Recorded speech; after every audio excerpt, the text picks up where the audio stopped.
2015 a été une année, un grand succès populaire en France. On a été, pendant un an, on a passé des moments extraordinaires. Donc, on a plus de 1000 manifestations, mais quand on dit 1000 manifestations, on est plus près de 1200 manifestations aujourd'hui en France. Et il nous reste encore quelques dizaines, centaines. Je vous annonce avec beaucoup de plaisir que l'année de la lumière dure plus de 12 mois en fait pour nous et qu'elle va s'arrêter au 30 juin. Donc, on est encore en pleine année de la lumière.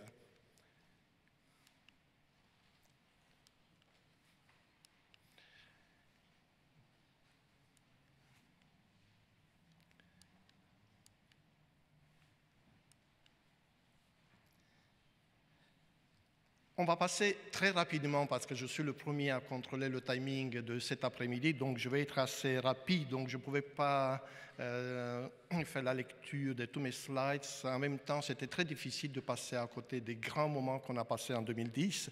Donc l'éclipse de soleil partiel, comme vous savez, c'était nuageux pendant cette éclipse, mais on a beaucoup préparé avec des observatoires divers et variés, donc cette éclipse partielle. Ensuite, des manifestations comme à la lueur des monts ou l'exposition 2015 Odyssée de la lumière. Le festival Science Métis, la lumière du soleil, de la lumière du soleil au laser, donc à la lumière contrôlée. La conférence méthodologie, métrologie, innovation en éclairage extérieur que nos amis de l'éclairage ont mis en place. Ouf d'Astro, une biennale du ciel et de l'espace, donc pour les petits, pour les élèves, pour les lycéens, pour les collégiens, pour les lycéens. La Nuit des Lumières, qui a eu lieu au musée du CNAM, au musée des Arts et Métiers, qui a connu un succès extraordinaire, qui a été une soirée, une nuit porte ouverte en fait, avec des visites, avec des longs files d'attente en fait, dans le cadre de la Nuit européenne des musées. Le festival Ciel en tête du mois de mai, Ciel en fête, pardon, le cycle La lumière dévoile l'univers, et puis une très belle exposition matière-lumière d'Evie Keller qui nous a fait aussi l'honneur de nous montrer une œuvre artistique qu'on va vous projeter tout à l'heure, donc dans la première partie de cet après-midi. Je cite encore de la Candela aux ambiances lumineuses, le salon culture et jeux mathématiques, et j'avoue que j'étais très surpris quand les mathématiciens nous ont demandé de participer. Je vous assure, il y a un lien très fort entre les mathématiques et la lumière, et ils ont démontré tout ça pendant tout le salon du mois de mai. Festival de la nature de Colobrières, la lumière et les morts, c'était un très beau festival dans le sud de la France. Ensuite, deux matériaux à l'éclairage intelligent, les LED évidemment, donc vous voyez, ça c'est de l'éclairage intelligent, c'est une ambiance de LED aujourd'hui, ce qu'on a ici. Les journées LIPS d'analyse, en fait je mentionne ces journées LIPS, surtout sachez que la sonde Curiosity qui est sur Mars et qui analyse la structure du sol martien, le laser qui est installé sur cette sonde, c'est un laser français qui fait des analyses LIPS, donc qui fait des analyses du sol martien, donc c'est un laser français à 100% réalisé par Thales et 6 autres sociétés en France donc, qui ont été choisies comme sélectionnées par la NASA. Les dimanches à la Fabrica Science, tout un cycle de lumière donc, sur plusieurs semaines. Ensuite, les ferries du pont du Gard, donc ça s'est passé sur plusieurs jours, il y a eu des événements merveilleux. La lumière voir et émouvoir du mois de juin. L'inauguration de grands cadrans solaires de solstice d'été dont on va voir une vidéo dans la salle ce soir donc, de l'installation. C'est le plus grand cadran solaire en Europe.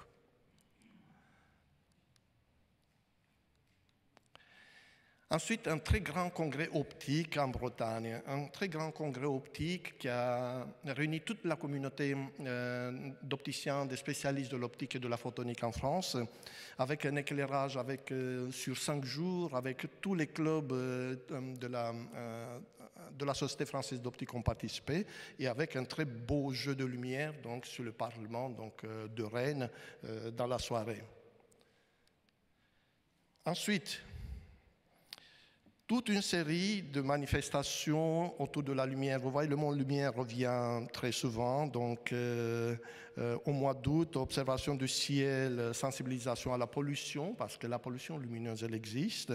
Une très belle exposition, l'œil phénomène, donc, qui s'est passée à Aix-en-Provence, donc l'œil phénomène.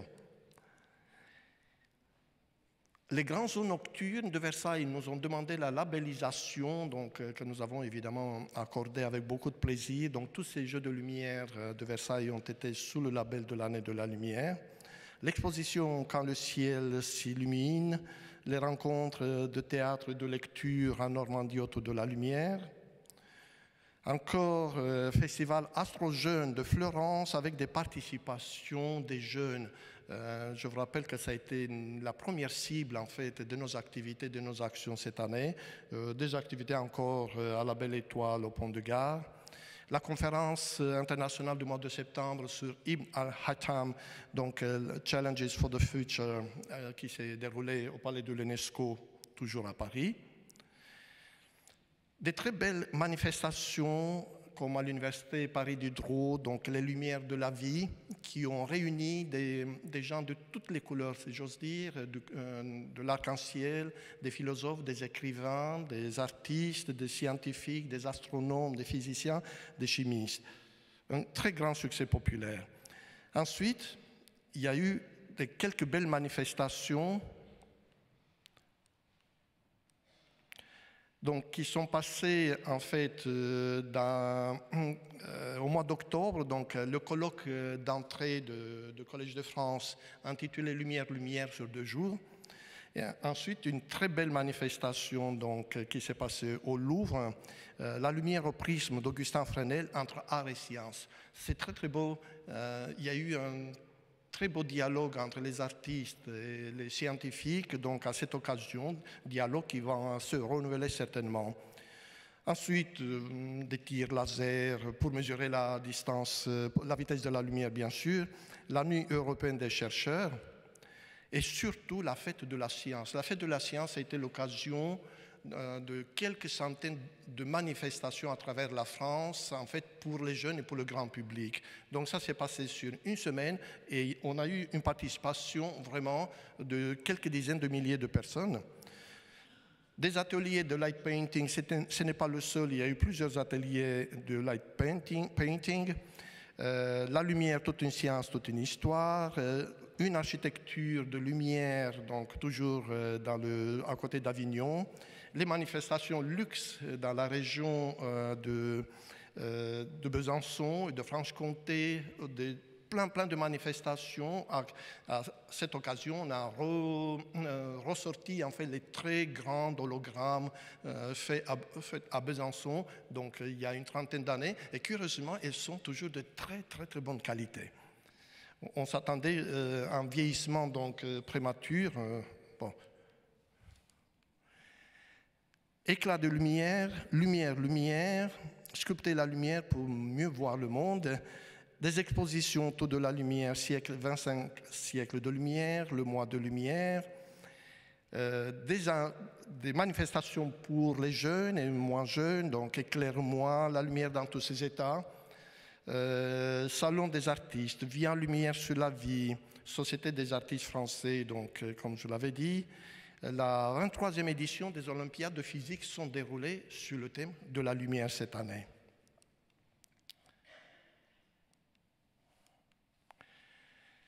Photon futur, lumière sur la Lune, effet de la lumière sur les rythmes biologiques et le sommeil.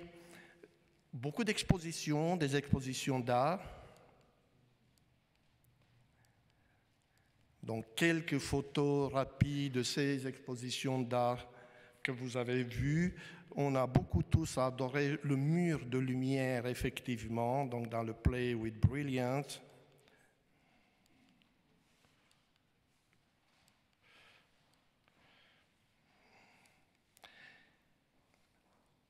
L'exposition au Mamak de niche de Keith Saunier, Lightworks, le pôle lumière, le groupe de travail lumière et matériaux dans les tunnels également.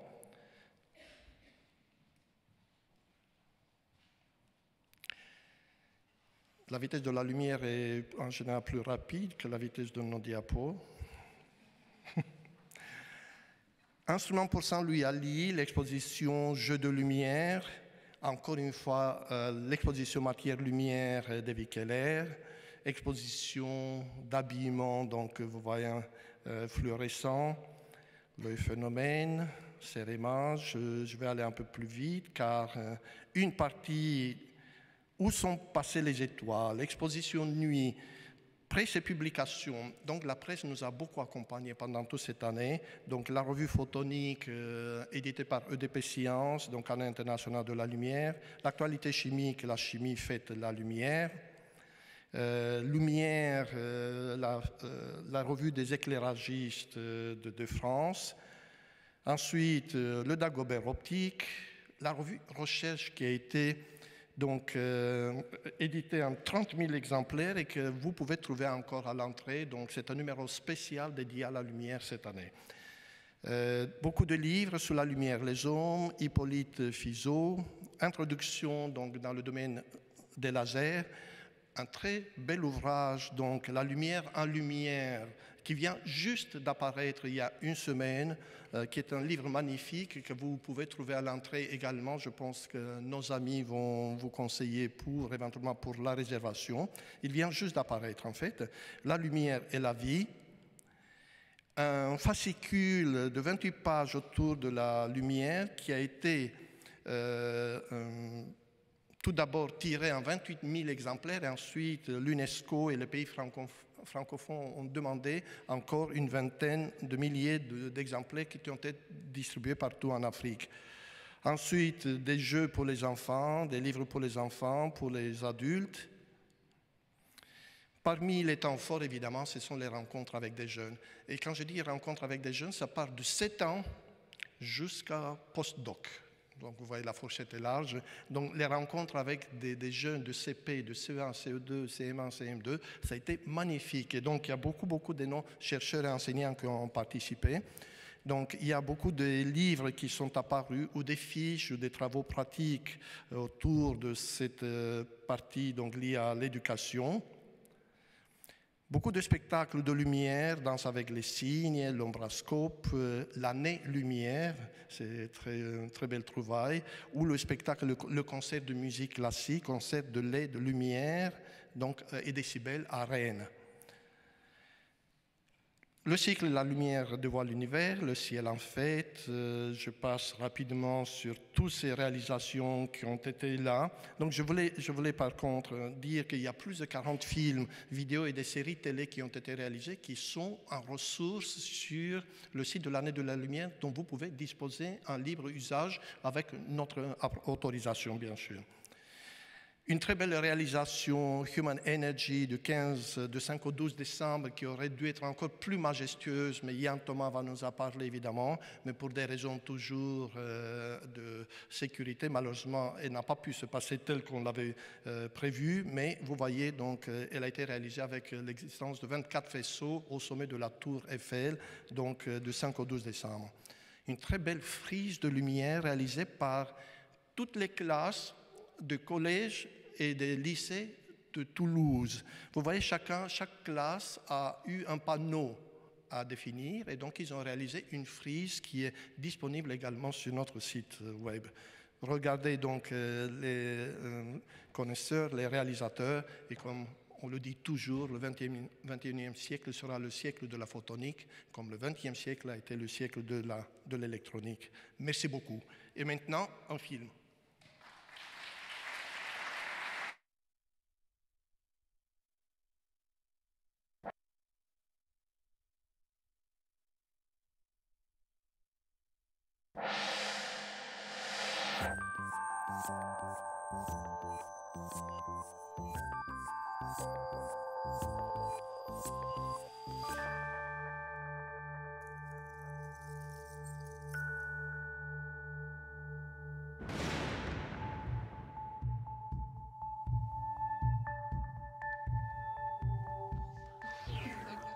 C'est la prise de la pastille. Ah oui, voilà.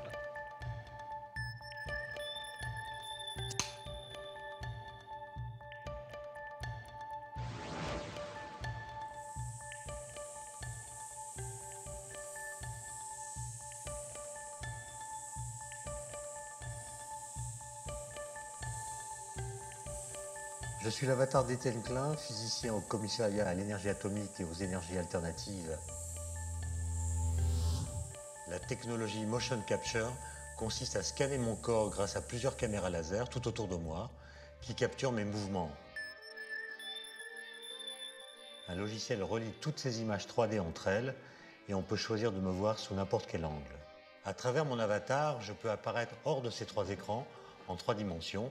Je peux aussi me transporter à ma guise et donc aller n'importe où. Au gré des métamorphoses de mon avatar, je peux changer complètement d'aspect.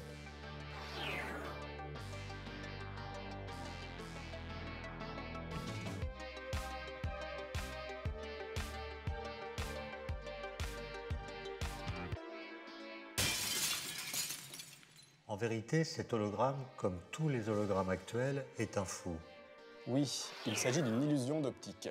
Ce procédé a été utilisé par Georges Méliès depuis le début du XXe siècle pour réaliser ces trucages.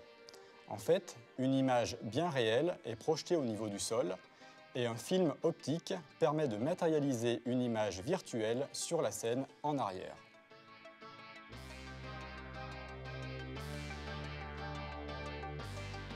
Les innovations actuelles visent à diffuser un hologramme sans aucun support physique et en couleur.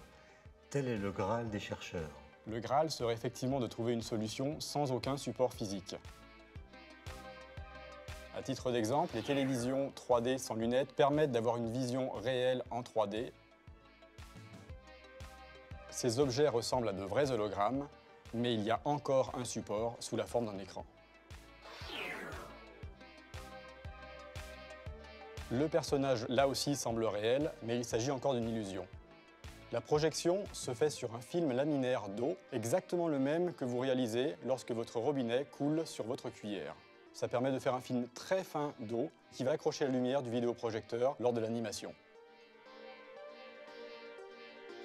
Toutes ces techniques qui utilisent un support ne permettent pas de faire apparaître la princesse Leïla au milieu de la pièce comme dans Star Wars. Pour une raison très simple, la lumière se déplace exclusivement en ligne droite. Entre une source de lumière au niveau du sol, la princesse Leïla et vos yeux, malheureusement, nous avons un angle que la lumière n'arrivera jamais à faire naturellement. Pour atteindre ce Graal, une nouvelle solution à base de laser plasma permet de faire des micro-explosions dans l'espace. La combinaison de l'ensemble de ces micro-explosions permet d'avoir un nuage de points en volume dans l'espace et d'avoir une illusion d'objet en volume.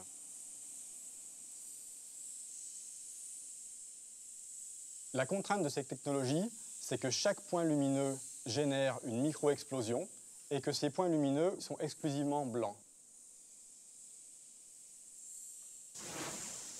Dans quelques années, on réussira sans doute à diffuser sans support un hologramme en couleur. On pourra même le toucher grâce à une technologie en cours de développement. Un dispositif optique va permettre de générer un hologramme en temps réel. Cet hologramme va être modifié en fonction de la position de la main et chaque fois que la main va s'approcher de l'objet, l'hologramme va être recalculé en temps réel pour subir l'action de la main.